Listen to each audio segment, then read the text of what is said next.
татулық, бірлік болмаса, елдің дамуы екі талай. Сондықтан қолда бар құндылықтың қадірін түсініп, оны болашақтың игілігіне пайдалануымыз керек.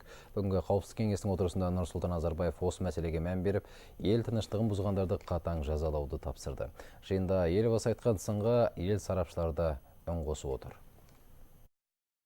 Елбасы орын алған оқиғаларға байланысты заң бойынша жауапқа тартылуды талап етті, және де ол шаруа жүргізіп жатыр қазір. Және де осындай жағдайларды болдыртпау үшін болашақта мемлекеттік органдар, атқарушы жергілікті органдардың жұмысын күшейту керек екенін айтты. Сондай-ақ Қазақ Халық Ассамблеясының жұмысын күшейту, яғни бұл оқиғалардың алдын алу үшін сол жұмысты жандандыруды ерекше атап көрсетті. Ол сөзінде жаны да бар, себебі шынымен де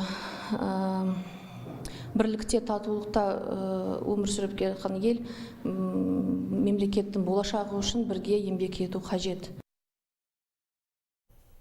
Қордай оқиғасына қатысты 25-тен астам қылмыстық іс қозғалды. Басым бөлігі адам өлтіру және бұзақылықпен байланысты.